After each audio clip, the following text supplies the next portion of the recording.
Mesdames et messieurs, bonjour à tous.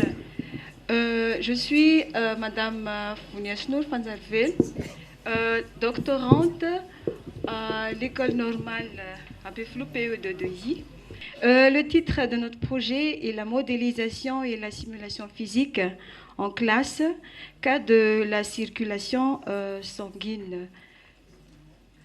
Avant de travailler avec les élèves, on se demande comment attirer l'attention des élèves et leur permettre de mieux mémoriser lors d'une séance de travail. Et il y a les travaux des scientifiques en neurosciences qui précisent que le processus d'apprentissage est plus efficace si on fait appel à plusieurs sens, c'est-à-dire multisensoriel. La question de recherche qu'on a essayé de répondre est la suivante. Quelles sont les actions à mettre en œuvre pour capter l'attention des élèves et améliorer leur capacité de mémorisation pendant le cours? Donc c'est pour ça qu'on a choisi la modélisation et la simulation, car ce sont des méthodes qui peuvent susciter l'intérêt des élèves et attirer leur attention de manière significative.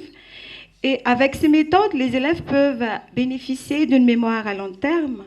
Et l'utilisation de la modélisation et la simulation physique permet de créer un savoir scientifique.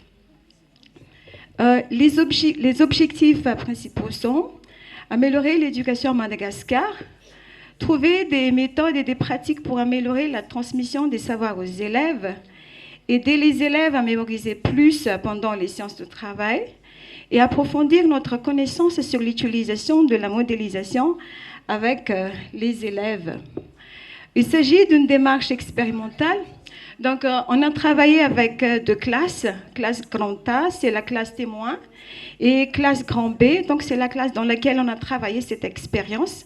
Dans cette classe grand B, les élèves ont travaillé cette expérience en groupe.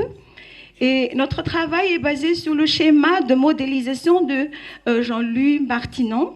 C'est un schéma qui décrit l'activité de la modélisation et la simulation en classe comme une relation entre le monde réel, c'est-à-dire les référents empiriques des élèves, leurs connaissances, et le monde des modèles constitué par l'élaboration de représentation des élèves.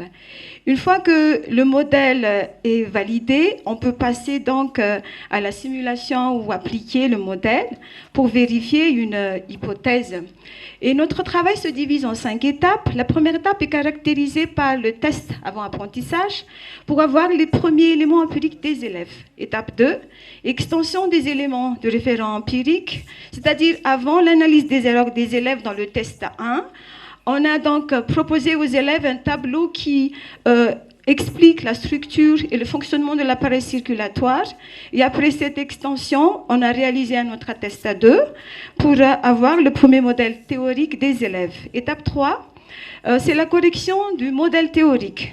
Et après cette correction, on a fait encore un test à 3 pour avoir le modèle 2 des élèves. Ça, c'est la base donc de l'expérience sur la modélisation et la simulation physique. On parle de simulation physique parce qu'on va utiliser un modèle analogique à hors échelle. Étape 4, c'est l'étape la plus longue parce qu'on a travaillé en 2 séances. C'est la modélisation, c'est-à-dire la fabrication de l'appareil circulatoire à l'aide des matériels didactiques comme les seringues, les acraniennes. On a utilisé aussi un perfuseur, colorant alimentaire pour remplacer le son, les jus en poudre, des petites boîtes de lait, oui, pour remplacer les alvéoles pulmonaires. Et pour la simulation physique, donc il s'agit donc de la mise en œuvre du modèle. Pour faire passer donc le liquide, on a pressé le piston de la seringue et aussi la petite boîte pour faire circuler qui passe des alvéoles pulmonaires en passant dans le cœur et dans les organes et puis en arrivant vers les alvéoles pulmonaires de nouveau. Et pour terminer, donc, on a l'étape 5. Dans cette étape est caractérisée par le test après apprentissage, c'est-à-dire le dernier test pour vérifier l'amélioration des connaissances des élèves.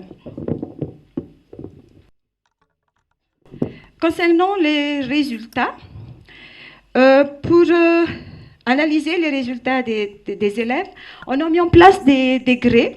Donc, degré 0 pour les élèves qui ne donnent pas de réponse, pardon. Degré 1 pour les élèves qui donnent une réponse mais c'est faux. Degré 2 pour les élèves qui donnent une réponse mais partiellement vraie. Et enfin, degré 3 en rouge pour les élèves qui donnent la réponse exacte. L'analyse de ces graphiques nous montre que tous les élèves dans la classe B se trouvent dans le degré 3, alors que dans la classe A, seulement 23 élèves qui se trouvent dans le degré 3. Et concernant l'impact 2, pendant l'expérience, on a remarqué que les élèves gardent leur attention sur une tâche précise et très calme.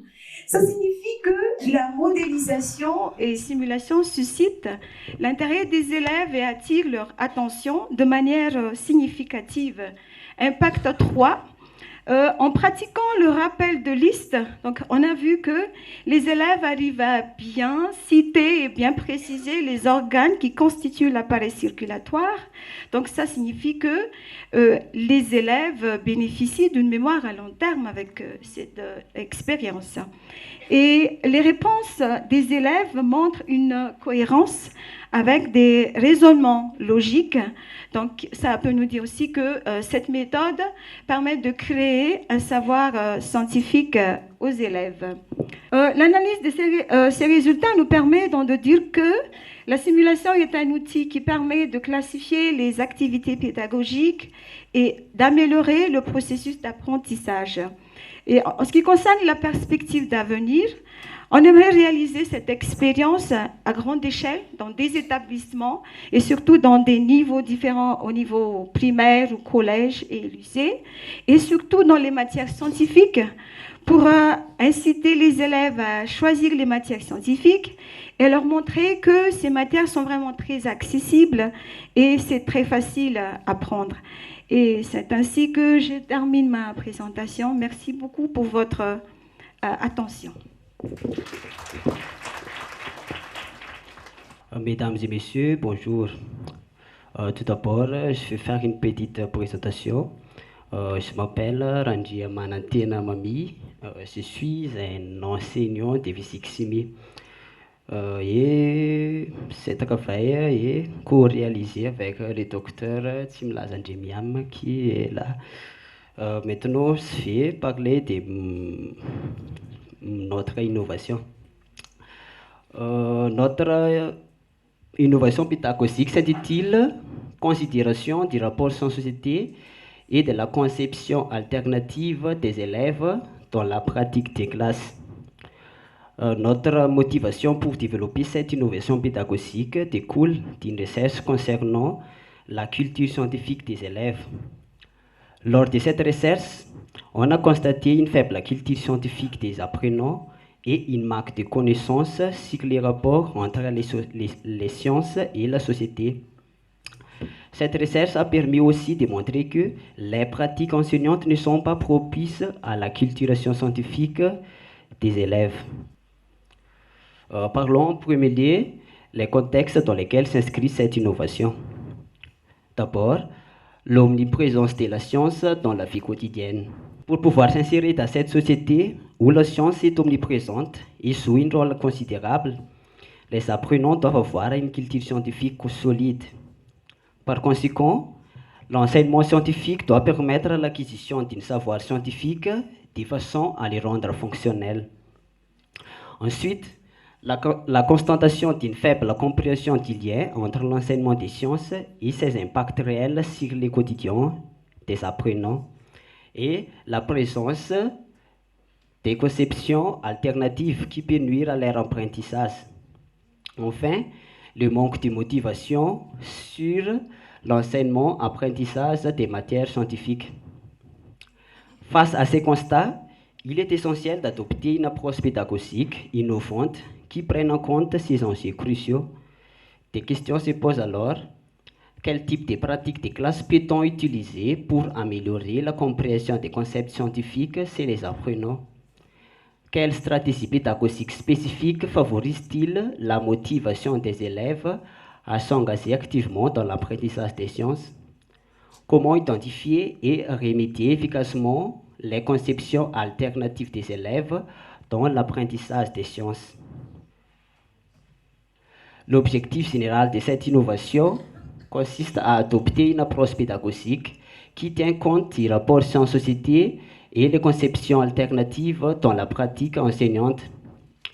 3 objectifs spécifiques sont associés à cet objectif.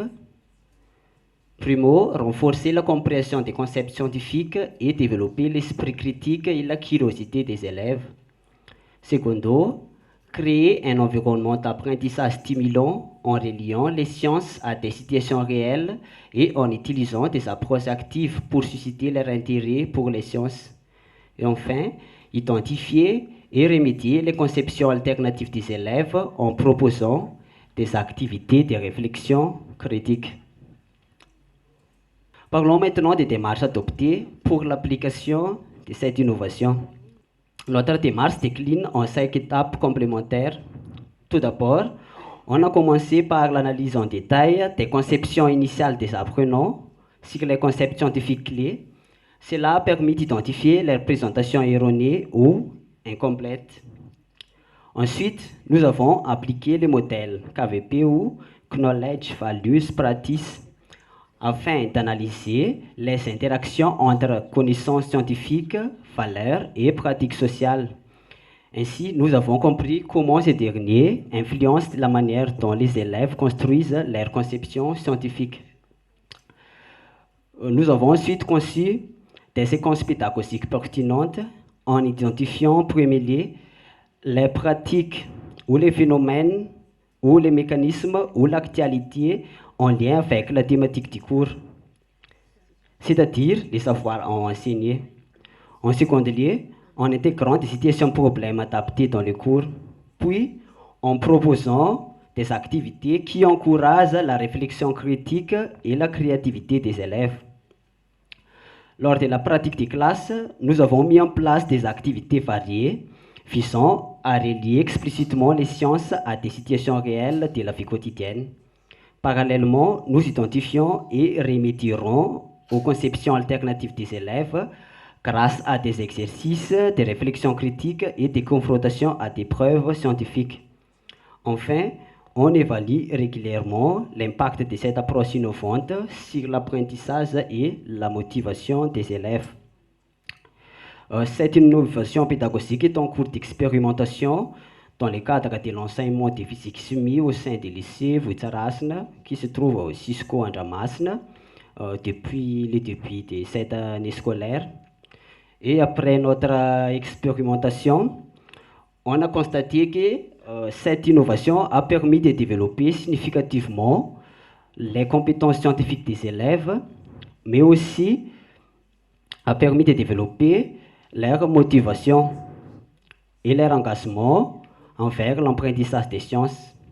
En effet, nous avons constaté un changement très positif dans leur façon d'appréhender et de s'approprier les concepts scientifiques fondamentaux. Afin de poursuivre et d'amplifier ces avancées, nous envisageons plusieurs actions complémentaires. Tout d'abord, la formation continue des enseignants. C'est une action primordiale sur les plans pédagogiques académiques. Ainsi, il faut organiser des ateliers de formation pour les enseignants sur les nouvelles méthodes pédagogiques. Il faut sensibiliser aussi les enseignants aux enjeux sociaux et à l'importance de la réflexion critique dans l'enseignement des sciences. Ensuite, la création des ressources pédagogiques adaptées. Il est incontournable de développer des supports de cours qui intègrent des exemples concrets des rapports sciences-société et de proposer des activités pratiques et des études de cas pour illustrer ces concepts. Puis, une collaboration interdisciplinaire étroite et un partenariat renforcé avec des acteurs externes seront également bénéfiques. Il faut établir des liens avec les experts comme les chercheurs, professionnels et associations qui travaillent sur les enjeux sociaux et des conceptions alternatives pour partager leur expérience. Enfin, une évaluation régulière de nos pratiques nous permettra d'assister notre démarche si nécessaire dans une logique d'amélioration continue. Ainsi, Il est nécessaire de solliciter le feedback des élèves et des enseignants pour assister la PROS.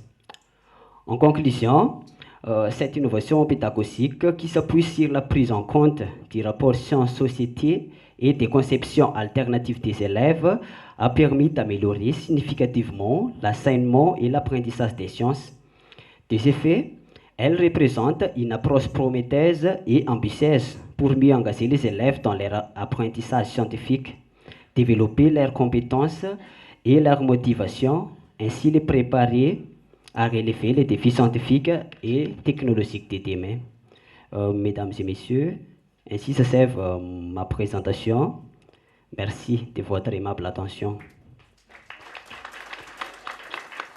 Je vous remercie de m'avoir donné la parole. Donc, madame, je m'appelle Rangiana Sonar-Boulatsina, en fonction actuellement au lycée moderne à Péflou, mais également je suis doctorante à l'école doctorale problématique de l'éducation et didactique des disciplines. J'ai choisi vraiment cette communication porte le titre de Apprendre l'histoire au lycée à Madagascar. Et la motivation est très très simple. J'ai assisté à une formation, c'était une formation d'enseignants en termes de pédagogie, et le formateur nous a dit que l'histoire ne servait à rien dans la vie réelle. Là, j'étais étonnée. Mais en classe, arrivé en classe de mes 15 années d'expérience d'enseignant d'histoire-géographie, quand on questionne aux élèves de classe de seconde pourquoi ils apprennent l'histoire, les réponses étaient floues. Généralement, c'était pour avoir le diplôme. Ils ne conçoivent pas de l'usage de l'histoire dans leur vie quotidienne. Et c'est de là qu'est partie cette recherche. Donc, pourquoi les élèves n'arrivent pas à comprendre l'intérêt même d'apprendre l'histoire? Ils ne donnent pas un sens à ce qu'ils apprennent. Donc, c'est là que se pose la première grande question. Qu'est-ce qu'apprendre l'histoire pour un élève de lycée? Mais également, notons que l'histoire a plusieurs fonctions, entre autres le développement de l'esprit critique, mais la plus grande fonction, c'est le principe identitaire. L'histoire a une fonction, et une très grande fonction dans la formation de l'identité individuelle d'abord, mais surtout l'identité collective dans un pays. Donc là, on pense que au lycée, l'objectif de leur apprentissage est un petit peu flou. Ils ne conçoivent pas la discipline d'histoire scolaire comme un modèle qui pourrait les former dans l'identité collective. Mais également, une troisième problématique qui se pose, c'est les pratiques pédagogiques. Nous sommes tous acteurs dans ce domaine et nous savons pertinemment comment se présente l'apprentissage de l'histoire. Des fois, l'histoire se limite à l'histoire mémorielle, c'est-à-dire une matière qu'on apprend par cœur. Et là, c'est grave dans la mesure où c'est l'objectif même de l'histoire qui est mis de côté. Donc, nous proposons une problématique. Quelle démarche d'apprentissage devrait permettre de répondre à l'objectif de l'apprentissage de l'histoire scolaire? L'expérimentation que j'ai effectuée a été mise en œuvre durant cette année scolaire. Donc, on a choisi comme objectif de proposer une nouvelle pédagogie pour l'apprendre l'histoire.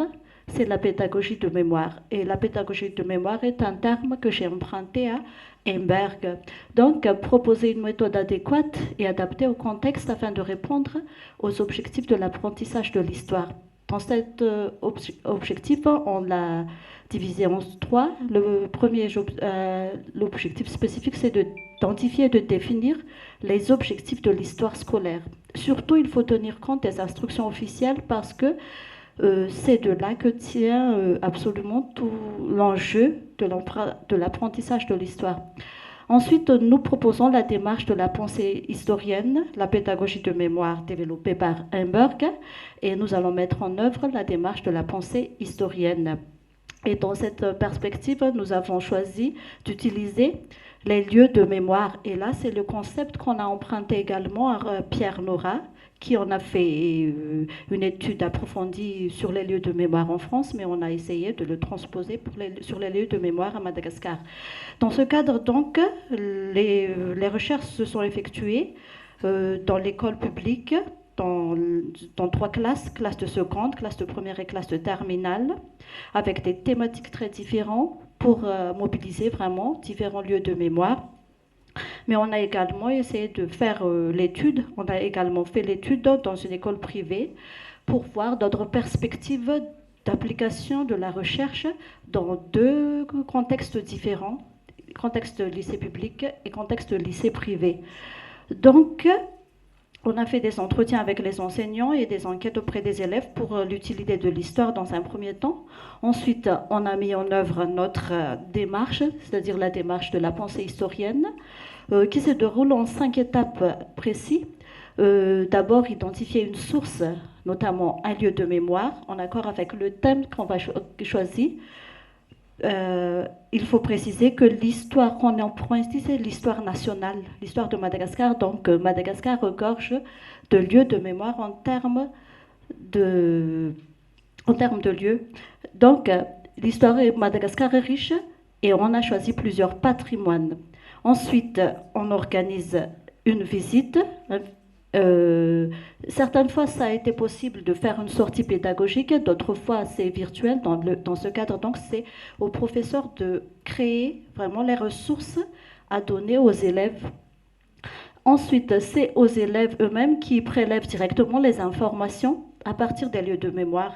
Et notons qu'un lieu de mémoire peut avoir plusieurs interprétations possibles et les élèves doivent assimiler ces représentations-là pour passer aux 4e étape, c'est-à-dire établir les faits. Donc c'est aux élèves d'établir la frise chronologique, par exemple, ou une biographie, un exposé. Et les activités peuvent se présenter de manière individuelle ou en travail de groupe pour arriver à la fin, développer l'esprit critique, construire une identité, comprendre et expliquer le présent à partir du passé.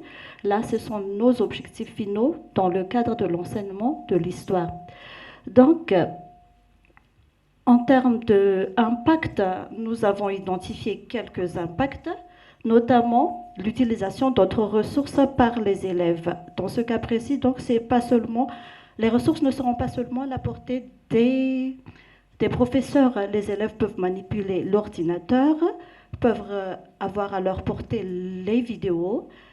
Donc, les élèves doivent avoir d'autres compétences que d'attendre ce que les enseignants leur fournissent.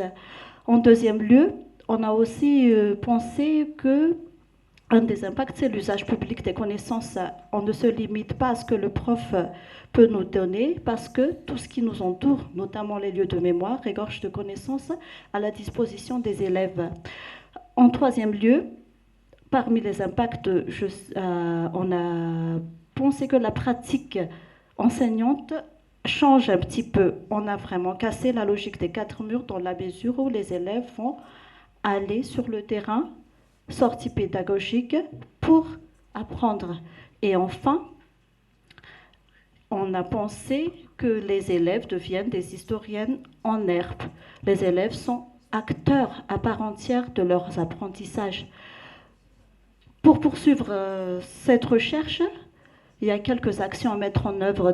Par exemple, il manque des expositions selon certains thèmes. Et c'est aux professeurs d'élaborer ça, mais également les ressources qui accompagnent tout ça. Mais de côté des élèves, à la suite de cette recherche, les élèves pourront, dans leurs établissements respectifs, et c'est ce que nous avons effectué, on a créé un laboratoire d'histoire au lycée LMA pour pouvoir mettre en œuvre cette activité qui est la création d'une maison de mémoire. Donc, selon la thématique étudiée, par exemple, on a pris la mémoire du royaume de Madagascar, c'est là que vont s'exposer les œuvres, les activités effectuées par les élèves. Donc, cette recherche a été possible grâce à quelques ressources qu'on a on s'est inspiré de quelques auteurs, notamment Heimberg, surtout sur la pédagogie de mémoire, et Pierre Nora dans le cadre des lieux de mémoire. Je vous remercie de votre attention. Mesdames, Mesdemoiselles, Messieurs, merci pour votre attention. Je m'appelle Mamla Loraktunanar, je suis enseignant-chercheur à l'école normale supérieure de l'université d'Antananarivo. Moi, j'ai travaillé en collaboration avec un autre collègue, Élisée Rajonarman, qui se trouve là-bas actuellement. Le titre de notre recherche, c'est Innover la pratique de la remédiation des enseignants de mathématiques et de sciences physiques du secondaire de Madagascar. Ça, c'était fait dans le contexte malgache caractérisé par la faible proportion des enseignants ayant suivi une formation professionnelle initiale à cause des capacités d'accueil limitées des écoles normales supérieures et des centres régionaux de l'Institut national de formation pédagogique. La rareté de la formation continue des enseignants, parce que c'est difficile de déplacer les enseignants qui sont déjà en service pour suivre des formations continues. Et l'amélioration continue de la formation initiale des enseignants à l'ENS. À chaque fois qu'on observe un problème, on essaie toujours d'améliorer et la forme et la démarche, les contenus de la formation. Dans la littérature scientifique, la trilogie apprentissage, évaluation, remédiation signifie des importances plus ou moins égales de ces trois éléments, leur interdépendance et leur complémentarité, ce qui n'ira pas respecté en réalité dans les lycées. La remédiation est très complexe à cause de sa relation directe avec les concepts, erreurs et obstacles. Alors, les enseignants évitent de les pratiquer. Donc, il y a eu deux questions de recherche. Quels facteurs réduisent la qualité des remédiations pratiquées au lycée en mathématiques et en sciences physiques? Et puis, quelle innovation peut-on apporter dans la formation des enseignants et à leur pratique? L'objectif général, c'est de renforcer les capacités des enseignants de mathématiques et de sciences physiques en matière de remédiation. Et il y a trois objectifs spécifiques. Le premier, c'est d'identifier les causes de la rareté et de l'imperfection de la remédiation dans l'enseignement des maths et des physiques au secondaire. Le deuxième, c'est réorienter la formation initiale des enseignants de mathématiques et des sciences physiques à l'ENS. Et le troisième, proposer un environnement professionnel favorable au développement des compétences des enseignants. Nous avons suivi les étapes nécessaires dans une recherche scientifique au début, et quand on a obtenu les résultats, on a réorienté l'enseignement du concept remédiation vers plus de pratique, et enfin nous avons proposé quelques suggestions et recommandations. Comme premier résultat, c'est dangereux. On a constaté que les expériences socioculturelles des enseignants constituent une source de conception, représentation réductrice de la remédiation. En primaire, au secondaire et à l'université, ils n'ont jamais vu de remédiation, mais seulement des corrections. Donc, même si on les enseigne la remédiation proprement dite, les types, les étapes, les différentes choses à faire, ils ne changent pas. Quand on leur demande qu'est-ce que vous faites, ils utilisent seulement de la correction en donnant directement la bonne réponse ou en utilisant la maïeutique. Je pose une question, si la réponse est fausse, je donne une autre question, ensuite jusqu'à la bonne question, je change l'élève à questionner. Bon, ça ne marche pas, hein? C'est pas possible. Deuxièmement, le contexte de travail leur empêche d'améliorer leur pratique.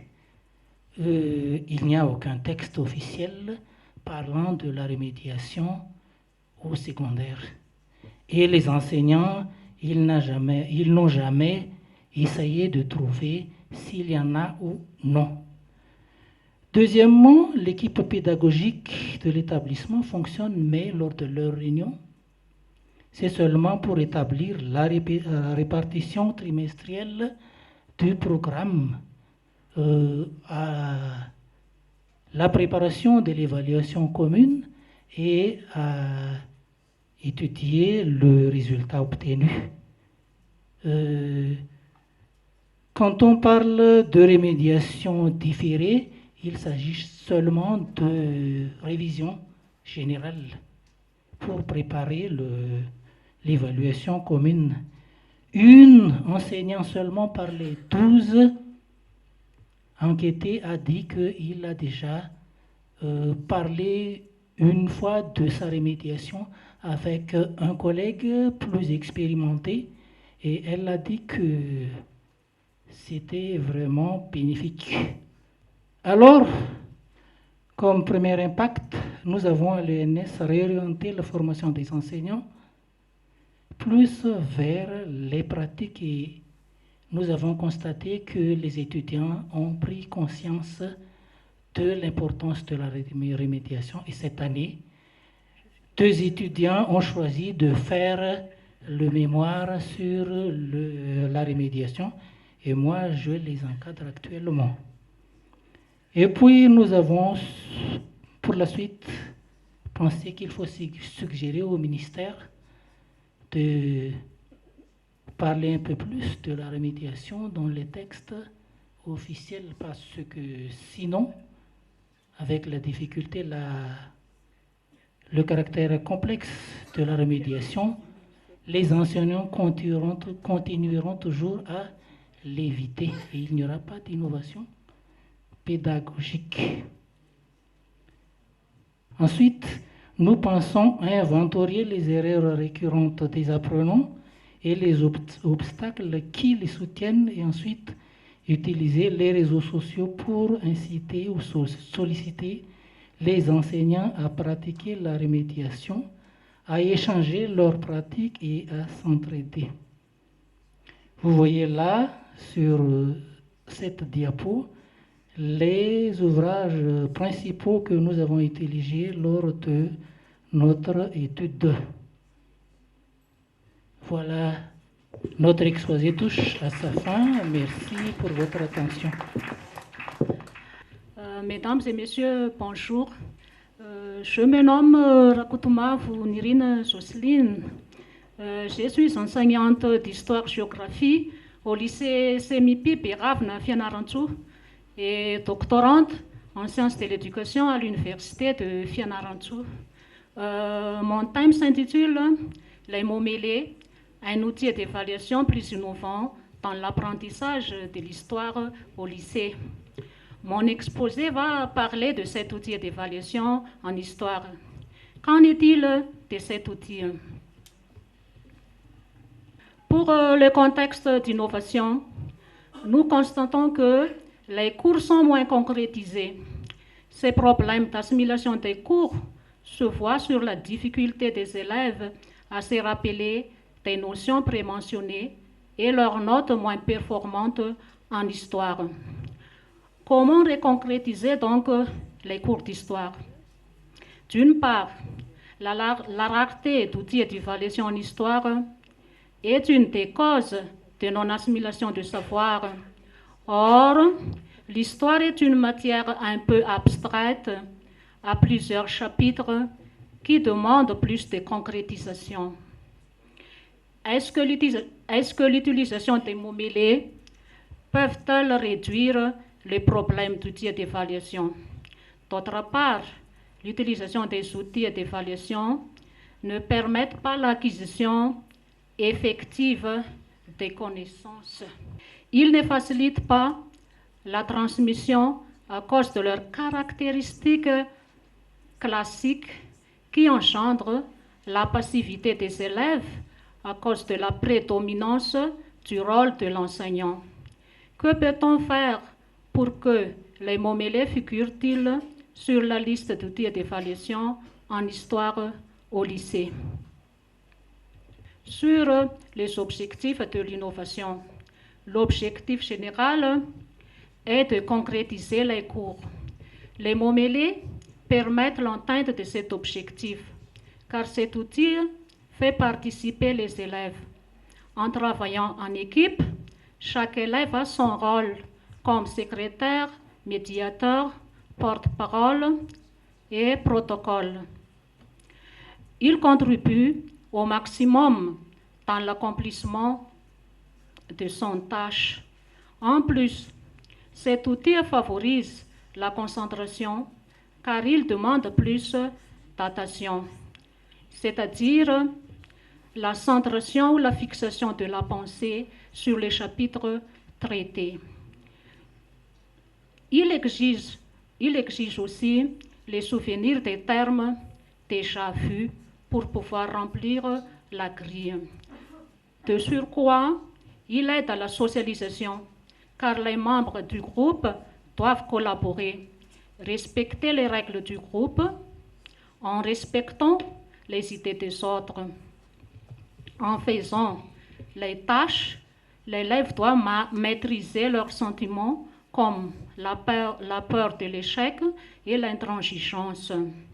Concernant les étapes à suivre, la première étape consiste à répartir les élèves en équipes, annoncer le travail à faire, expliquer les objectifs de mots-mêlés et expliquer aussi les règles de jeu.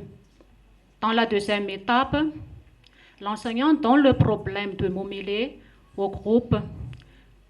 Chaque groupe repère le mot-mêlé, les mots-clés du chapitre dans la grille et surligne les mots repérés. À la troisième étape, chaque équipe présente sur un graphe le résultat de son travail et définit les mots trouvés. La quatrième étape consiste à placer chaque mot dans son contexte d'utilisation. Et la dernière étape est l'établissement d'un résumé par chaque équipe. On remarque que l'enseignant intervient qu'en cas de besoin pour permettre la participation effective des élèves. À propos des impacts de l'innovation, cet outil permet la reconcrétisation effective des cours. Les cours plus matérialisés sont faciles à comprendre et à retenir. Les notes de groupe se situent entre 14 et 18 sur 20 et 80% des groupes ont des notes supérieures à 16 sur 20. La faculté de mémorisation est plus développée parce que ce travail exige le souvenir des termes déjà vus. Et il y a aussi la faculté de socialisation plus développée, on a parlé de ça, et la reconcrétisation effective avec les notes plus performantes. On va sur les actions mettre en œuvre pour poursuivre les avancées. Pour que cette innovation soit fructueuse, il faudrait publier cette nouvelle pratique enseignante dans les communications scientifiques, les revues scientifiques, les conférences Et il faudrait convaincre les décideurs du ministère sur son efficacité. Il faudrait initier les enseignants ou futurs enseignants à son utilisation au lycée, dans les écoles de formation des enseignants. Il faudrait aussi expérimenter cet outil dans des lycées pilotes et après quelques années d'expérimentation, on devrait l'utiliser au lycée. Pour conclure, l'utilisation de mots mêlés comme outil d'évaluation permettra la concrétisation de cours et va changer la pratique enseignante et améliorera le système éducatif. Mesdames et messieurs, ainsi se termine mon exposé. Je vous remercie. Merci beaucoup de me donner la parole. Je vais donc parler du kit Madère. Les personnes qui étaient ici hier en ont déjà entendu parler, mais c'était plutôt dans le cadrage institutionnel. Aujourd'hui, on va plutôt parler de l'aspect pédagogique et didactique et des itinéraires cognitifs. Alors, pour commencer, déjà, c'est quoi un kit? C'est quoi le kit Madère? Alors, un kit, c'est un ensemble d'éléments séparés, mais qui peuvent fonctionner comme un système. Et le kit Madère, MAD, ça peut être Madagascar, ça peut être également matériel didactique. Et R, c'est éducation relative à l'environnement. Donc, c'est un kit qui est utilisé pour l'éducation relative à l'environnement. Plutôt, on dit maintenant éducation au développement durable. Alors, pour mieux visualiser ce que c'est qu'un kit, je vais vous montrer une série d'images du kit. Le kit, il existe. Il était là, exposé hier. Mais on va le montrer en photo. Bon, ça, c'est le sac. C'est dans un grand sac. C'est un sac, comme un sac à dos. Et tout est là-dedans. Et voilà les différentes poches dans lesquelles se trouvent les kits en question. Alors là, il y a des paysages dégradés, paysages améliorés, la faune, les flores, le climat étant également les paysages, cartes Madagascar, figurines et autres. Alors maintenant, voilà les cartes en question, enfin des exemples, hein. Il y en a beaucoup. Il y a des séries d'images dans le kit. Donc il y a des images diverses de personnes, d'animaux, d'activités, de paysages. Voilà. Et, donc ce sont des cartes séparées. Et voilà le tapis d'activité. C'est un tapis que l'on peut accrocher et avec des bandes scratch et sur lequel on accroche les cartes. Et voilà les séries de lettres que les élèves disposent et avec lesquels ils constituent des mots concernant donc l'éducation au développement durable, par exemple, mais ça pourrait être également des mots qui sont relatifs simplement à la langue française, à la langue malgache, au calcul, parce qu'il y a aussi des séries de chiffres, parce que j'ai omis de dire que la spécificité de ce kit, c'est d'être intégré, d'être utilisé dans les différentes disciplines scolaires, dans l'enseignement primaire. Donc, ce n'est pas l'éducation au développement durable n'est pas utilisée, n'est pas pratiquée comme une discipline indépendante, mais comme intégrée dans les différentes disciplines, en calcul, en géographie, en SVT bien sûr, en français, en malgache, en FMOM, c'est-à-dire l'équivalent de l'instruction civique. Et puis la carte de Madagascar, et voilà les figurines que l'on place dessus, ainsi que les noms de villes, les noms de régions. Et ces figurines et ces noms de régions sont donc dans les poches et qu'il faut les élèves les prennent et les replacent sur la carte de Madagascar. Voilà le paysage dégradé, là le paysage amélioré. Voilà, donc voilà en quelque sorte un panorama de kit. Il y a encore plusieurs éléments mais que l'on ne pourrait pas montrer tous ici. Alors, quel est le contexte de l'innovation ? Au vu de la détérioration de plus en plus accélérée de l'environnement naturel à Madagascar, le système éducatif a été convoqué. Ça veut dire qu'il y a la conviction que il faudrait continuer par les enfants, les élèves, les jeunes, et que c'est dans le système éducatif qu'il serait possible entre autres, de remédier à cette détérioration. Et cela vient de la problématique qui serait, entre autres, le manque de connaissances, le manque d'informations ou l'exploitation irrationnelle des ressources. Le deuxième contexte d'innovation, l'insuffisance de la connaissance découlant des informations pour faire changer les comportements. Donc il s'agit de changer les comportements. Il s'agit de faire prendre conscience déjà que les comportements sont nuisibles et que cela va porter atteinte et cela aggrave la pauvreté. C'est ça qui est surtout terrible.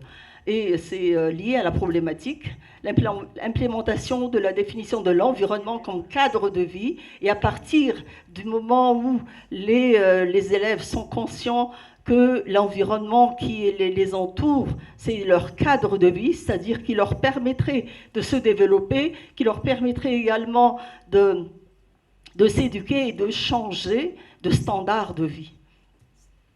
Le troisième contexte, il s'agit d'identifier un matériel didactique à partir duquel on pourrait développer et construire une conscience, une attitude et des aptitudes. Et alors, il faudrait, d'où la problématique, d'intégrer l'EDD, l'éducation de développement durable, aux disciplines existantes selon une méthodologie graduelle. Maintenant, concernant les objectifs, l'objectif général, c'est donc d'implémenter l'éducation au développement durable dans la culture scolaire, tout en développant le complexe enseignement-apprentissage. L'objectif spécifique 1, faire acquérir des savoirs, savoir-faire, savoir-être, savoir-dire et savoir-devenir chez les enseignants et les élèves. Objectif spécifique 2, améliorer les méthodes pédagogiques chez les enseignants dans la méthode d'intégration. Donc il faut que je précise que les enseignants ont été formés avant d'utiliser le kit. Ils ont reçu des formations, mais bien entendu, il se peut que les enseignants oublient, il se peut aussi qu'ils aient besoin de recyclage. Et les élèves, l'objectif spécifique 3, il s'agit des élèves ici, augmenter la motivation et la créativité chez les élèves par les différentes méthodes actives. Alors, la démarche adoptée, ce que j'ai choisi de montrer ici dans la démarche adoptée, c'est la progression pour le changement de comportement à travers les différentes étapes, c'est-à-dire à travers les différentes classes, puisqu'il s'agit du cycle primaire. Donc, on commence par le cours préparatoire 1. Dans le cours préparatoire 1, donc, il s'agit toujours du même kit, mais utilisé différemment, de manière graduelle, selon le niveau. Dans le cours préparatoire 1, on cherche surtout à informer et on utilise l'approche ludique, divertir pour éduquer. Et les matériels utilisés, ce sont les séries d'images dont vous avez vu les exemples tout à l'heure. Et étape 2, c'est au CP2, niveau 2. Là, il faut persuader, ça veut dire que les élèves commencent à découvrir les risques et les problématiques environnementales. Et le matériel, en priorité, c'est la dégradation des paysages.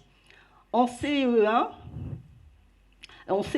cours élémentaire, c'est le niveau de prise de décision. Et il s'agit ici de susciter l'intention chez l'élève d'adopter un nouveau comportement. Et le matériel de prédilection, c'est l'évolution du paysage. Dans l'étape 4, en CM1, cours moyen 1, il s'agit de concrétiser la décision. Alors là commencent les activités extramuros Et là, c'est donc en particulier les images et des séries d'activités. Étape 5, finalement, en CM2, c'est le niveau de partage qui est priorisé, d'où l'approche systémique, c'est-à-dire l'établissement de liens. Là, l'élève commence à établir des liens et des interactions entre les différents éléments qu'il va pouvoir discerner à travers les éléments du kit. Et il commence également à réfléchir à l'enrichissement du kit, parce que le kit n'est pas figé. Il peut être enrichi par différentes séries d'images. Et maintenant, voyons les impacts. Donc, ça a permis le développement des aptitudes, l'emploi correct des termes nouveaux par les élèves selon leur niveau, bien entendu, parce qu'ils sont libres de manipuler les éléments du kit et leur utilisation sur le tableau d'activité. L'impact 2, c'est le développement cognitif. L'aptitude à regrouper les informations sous forme de tableaux, à utiliser les symboles imagés pour noter les informations sur les dessins. Également le développement socio-affectif grâce aux méthodes actives et participatives employées dans la manipulation du kit Madère. Donc tout est dans la manipulation. Donc voilà, l'impact 3, c'est l'accroissement de l'intérêt.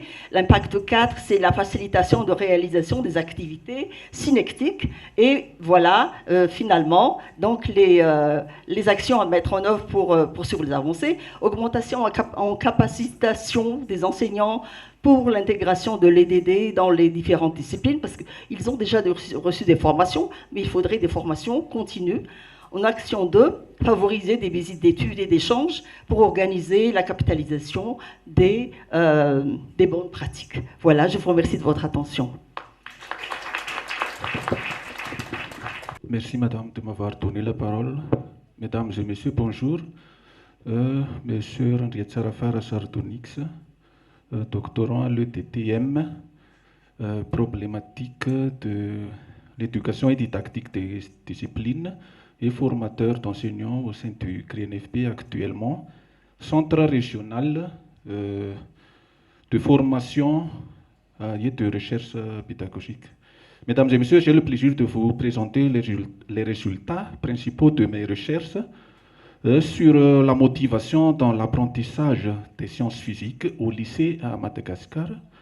Une recherche sous l'encadrement du professeur Judith Razaf-Mbelu et du professeur Arnoussi Ratump-Malala. Avant tout, permettez-moi de demander quelque chose, juste quelques secondes avec vous. Je vous demande maintenant de lever un peu vos téléphones portables. Une petite seconde. Merci, je vous remercie très infiniment. Les technologies sont entre nos mains et je crois que la plupart d'entre nous, enseignants, ont déjà rencontré ou même réglé un problème de port de téléphone par les élèves au sein de vos établissements. La technologie est entre mes mains aussi. J'ai le micro et le pointeur laser. Dans la famille ou dans une réunion familiale, dans la société, dans le monde de recherche spatiale, médecine, etc., nous rencontrons l'omniprésence des sciences physiques qui sont à la base de toutes ces technologies. Cette implication des sciences physiques dans plusieurs domaines aurait dû créer un contexte qui développe l'esprit scientifique chez les élèves. Mais contrairement à la réalité, le désengagement au regard des filières et des disciplines scientifiques touche plusieurs pays. Comme l'a dit Paul Levin 2013, Stolsteiner 2015, y compris Madagascar aussi. À Madagascar, les élèves littéraires prédominent par rapport aux scientifiques, avec 65% en terminale pour l'année scolaire 2022-2023. Cela amène à dire que plus les nouvelles technologies deviennent partout, dans tous les domaines, moins les élèves se désengagent dans des disciplines scientifiques, plus particulièrement les sciences physiques. La figure que nous voyons ici présente les écarts entre les élèves littéraires, les pourcentages des écarts entre les élèves littéraires et scientifiques. Elle montre la prédominance des élèves littéraires par rapport aux élèves scientifiques en première et en terminale. Le cas des lycées publics de la Cisco d'Antananarivo présente quelques différences. Les élèves dans cette Cisco dans les lycées publics de cette Cisco tendent à s'orienter plutôt dans les séries scientifiques à la classe de première, qu'il y a 6%, il y a 6% des élèves ayant choisi la série scientifique en première, mais ils se réorientent vers la série littéraire en terminale. Ces données montrent que les élèves expriment leurs difficultés dans l'apprentissage des matières scientifiques, et la situation amène à dire que de nombreux élèves ont envisagé de poursuivre une série scientifique à partir de la classe de seconde. Pourtant, ils ont rencontré des difficultés en classe de première. Par conséquent, ils sont réorientés en terminale littéraire. Des problèmes relatifs aux facteurs externes à l'élève sont constatés. Nous allons en citer 4 facteurs. Premièrement, la pratique d'enseignement paraît parfois non motivante pour les élèves. Et de nombreux enseignants ne maîtrisent pas les démarches scientifiques dans leur activité d'enseignement. Et la pratique expérimentale ne s'inscrit pas parfois dans les activités prévues par les enseignants. Et enfin, la pénurie des équipements matériels et d'infrastructures permettant de concrétiser certains concepts pour une meilleure signification est constatée. Compte tenu de l'abstraction de la plupart de l'enseignement des sciences physiques et sa forte dépendance aux mathématiques et à ces facteurs que l'on a cités tout à l'heure, une forte compétence et une forte motivation sont nécessaires dans l'apprentissage des sciences physiques. Contrairement, de nombreux élèves autodéclarent ne pas avoir la compétence suffisante pour apprendre les sciences exactes, notamment la science physique, chimie. Et j'ai observé, quand j'enseignais, que les élèves manquent aussi d'expérience d'apprentissage. À la recherche de facteurs qui permettent de remotiver à apprendre les sciences exactes, nous nous sommes servis du modèle de FIO 2009 en s'orientant sur les sciences physiques. En effet, de nombreux projets étaient réalisés pour améliorer l'enseignement et l'apprentissage de mathématiques à Madagascar. 3 objectifs spécifiques consistent, premièrement, à déterminer le niveau des sources de motivation des élèves à apprendre les sciences physiques. Ensuite, à déterminer l'utilisation des élèves des stratégies liées à leur apprentissage de cette matière. Et enfin, à identifier la relation entre l'utilisation de ces stratégies et les sources de motivation. J'ai passé quelques étapes avant d'arriver à l'idée d'innovation. La formulation, les hypothèses que nous avons formulées étaient testées à l'aide d'une méthode statistique. Une enquête a été effectuée auprès de 400 élèves de la classe de seconde, issus de 4 lycées publics de la Cisco d'Antananarivo en 2018. Les données recueillies ont été numérisées puis traitées via des outils statistiques de corrélation, de tests de dépendance et de régression linéaire multiples. Des paramètres statistiques, moyenne, variance, etc., ont été analysés pour vérifier nos hypothèses. D'après l'étude statistique de prédiction, basée sur les données de l'enquête, nous confirmons que l'utilisation des élèves de stratégies liées à l'apprentissage développe leur perception de compétences et leur engagement cognitif en sciences physiques, par ricochet leur motivation. Les habiletés métacognitives relatives à l'apprentissage doivent être exploitées au plus tard à la classe de seconde selon Pariold 2015. L'utilisation des stratégies liées à l'apprentissage ont plusieurs impacts. L'utilisation de ces stratégies développe l'apprentissage socio-constructiviste, ce qui permettrait aux élèves d'obtenir de bonnes pratiques dans leur apprentissage. Les élèves peuvent enrichir leur stratégie d'apprentissage en utilisant ces stratégies. Les élèves s'engagent plus dans l'apprentissage. L'utilisation des stratégies raffirme les sources de motivation primaires à apprendre les sciences physiques. La perception de compétences rehaussées, la perception de la valeur de concepts de physique et chimie rehaussée, et aussi la perception de contrôlabilité des résultats. Enfin, la remotivation des élèves à poursuivre les séries scientifiques. Il y a la réduction de l'écart de pourcentage, les baisses de ces écarts. Pour terminer, juste quelques secondes. Pour conclure, vous voulez dire? Pour conclure, oui. Pour une exploitation de notre recherche, nous préconisons deux alternatives d'approche qui convergent à promouvoir l'utilisation des élèves de ces stratégies, soit une approche socio-cognitive, apprendre ensemble à apprendre, tel qu'un atelier d'échange et de partage d'expériences d'apprentissage entre pairs, qui constitue un nouveau modèle d'apprentissage enrichissant le repère de stratégie des élèves, soit une approche curriculaire qui fait inclure les stratégies liées à l'apprentissage comme objet de savoir enseigner.